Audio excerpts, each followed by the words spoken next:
Hello students, welcome back to cybersecurity lecture series and today we are going to discuss on symmetric key cryptography and algorithm. Okay आज हम symmetric की cryptography के बारे में discuss करेंगे। जैसा कि हमने पहले इसके बारे में डिस्कस किया था, क्रिप्टोग्राफी क्या होती है, क्रिप्टोग्राफी कितने तरह की होती है। तो हमने देखा था कि प्लेन टेक्स्ट को साइफर टेक्स्ट में कन्वर्ट करके ओवर द इनसिक्योर मीडियम हमको सेंड करना होता है। तो इस टेक्निक को हम बोलते हैं क्रिप्टोग्राफी। क्रिप्टोग्राफी दो तरीके से हम कर सकते हैं, एक सिमेट्रिक की क्रिप्टोग्राफी होती है, एक असिमेट्रिक। आज हम पढ़ रहे हैं सिमेट्रिक की क्रिप्टोग्राफी। ओके, सिमेट्रिक की क्रिप्टोग्राफी को अचीव करने के लिए कुछ एल्गोरिथम्स का हम यहाँ पर यूज करते हैं। एक तो होती है आपकी DES which means data encryption standard,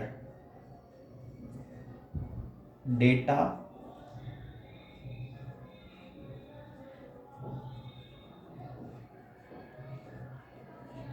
standard as it is. एक और होती है ट्रिपल DES और एक और जो यहां पर है एडवांस इंक्रिप्शन स्टैंडर्ड। तो ये तीन अलग अलग एल्गोरिथम्स होती है जिनकी हेल्प से हम सिमेट्रिक की क्रिप्टोग्राफी को अचीव करते हैं। अब जो डेटा इंक्रिप्शन स्टैंडर्ड होता है, इसमें कितने बिट की यूज होती है, 56 बिट की यूज करते हैं हम। एंड ट्रिपल DES इसमें 192 बिट्स की यूज होती है और एडवांस इंक्रिप्शन स्टैंडर्ड इसमें अलग अलग बिट की यूज होती है। एक 128 बिट की होती है, मिनिमम 128 बिट की, फिर 192 और 256 बिट की इसमें अलग अलग यूज की जाती।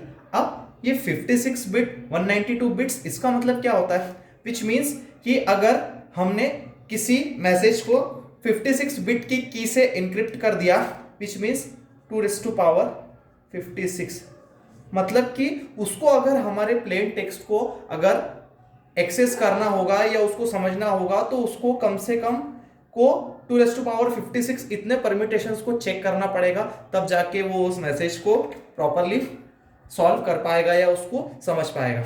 ओके, अब हम देखते हैं सिमेट्रिक के एल्गोरिथम आखिर क्या होती हैं। Symmetric key algorithm are algorithms for cryptography that use the same encryption keys for both encryption of plain text and decryption of cipher text. मतलब प्लेन टेक्स्ट के इंक्रिप्शन और साइफर टेक्स्ट का decryption, इन दोनों में कौन सी की का यूज होता है, सेम क्रिप्टोग्राफी की का।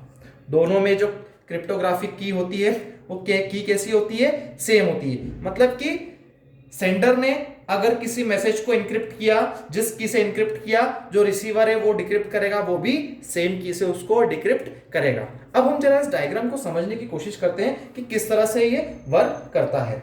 Suppose we have a sender here, यहां पर एक सेंडर है जिसके पास में ये प्लेन टेक्स्ट है। उस प्लेन टेक्स्ट को उसको ओवर है इनसिक्योर मीडियम, हम इंटरनेट यूज कर रहे हैं तो वो कैसा मीडियम है, इनसिक्योर मीडियम है। ओके, कोई डेडिकेटेड लाइन दोनों सेंडर और रिसीवर के बीच में तो है नहीं। अगर किसी दूसरी दूर प्लेस पर हमको सेंड करना है तो वो मीडियम इंटरनेट है, कैसा मीडियम है, जो कि इनसिक्योर मीडियम है। मान लो कि अगर हमने कोई भी मैसेज को सेंड किया तो हमको पता नहीं कि यहां से वो कौन से नोड पर जाएगा, कहां पर जाएगा।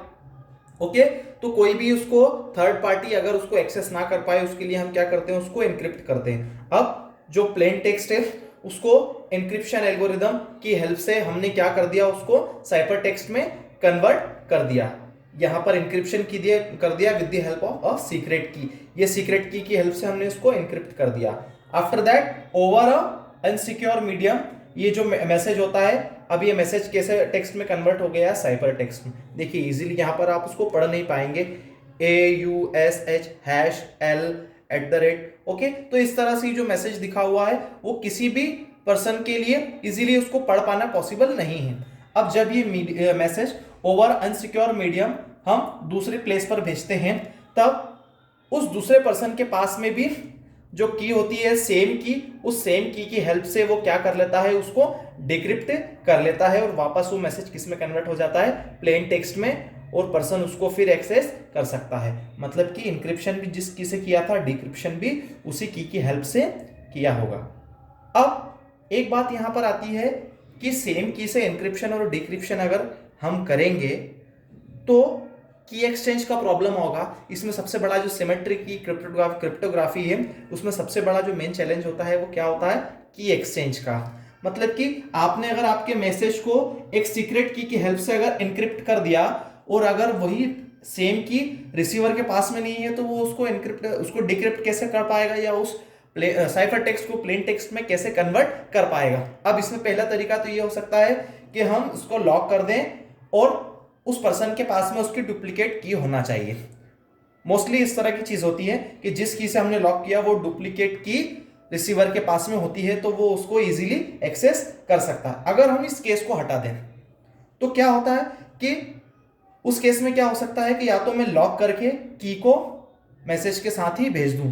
अगर मैं की को मैसेज को साथ में सेंड कर दूंगा तो लॉक करने का मतलब क्या, कोई भी थर्ड पार्टी उसको एक्सेस करके इजीली मैसेज को डिक्रिप्ट कर लेगा। ओके, इसके अलावा या तो ऐसा हो सकता है कि मैं उस मैसेज को एनक्रिप्ट करके सीक्रेट की से सेंड उस रिसीवर को या दूसरे पर्सन को जाकर वो की वापस दे जाऊं। लेकिन अगर इस तरह की सिचुएशन हुई कि आप उस पर्सन को वो की जाकर दे नहीं सकते, तो उस केस में वो उस जो मैसेज है उस मैसेज को कैसे डिक्रिप्ट करेगा, सीक्रेट की हेल्प से। ओके, तो जो सिमेट्रिक की क्रिप्टोग्राफी टेक्निक है, इसमें क्या होता है, सबसे बड़ा जो चैलेंज होता है वो की एक्सचेंज का होता है कि अगर हमने लॉक कर दिया तो लॉक करने के बाद में वो सेम की दूसरे पर्सन के पास में कैसे आएगी। अगर लॉक करके ही हम की को मैसेज के साथ में सेंड कर देंगे तो कोई भी अटैकर होगा वो इजीली उस की हेल्प से उस मैसेज को डिक्रिप्ट कर सकता है। ओके, अब इसके बाद में जो नेक्स्ट पॉइंट हमारा आएगा, हमको डिस्कस करना रहेगा असिमेट्रिक की क्रिप्टोग्राफी। क्योंकि सिमेट्रिक की क्रिप्टोग्राफी में चैलेंजेस जो हमारे सामने हैं कि की को हम एक्सचेंज कैसे करें, इस तरह का जो चैलेंज है उसको फुलफिल करने के लिए जो नेक्स्ट एक और टेक्निक जो इसको डिजाइन किया गया है असिमेट्रिक की क्रिप्टोग्राफी। ओके, तो जो नेक्स्ट वाला लेक्चर है इसमें हम डिस्कस करेंगे असिमेट्रिक की क्रिप्टोग्राफी। Thank you.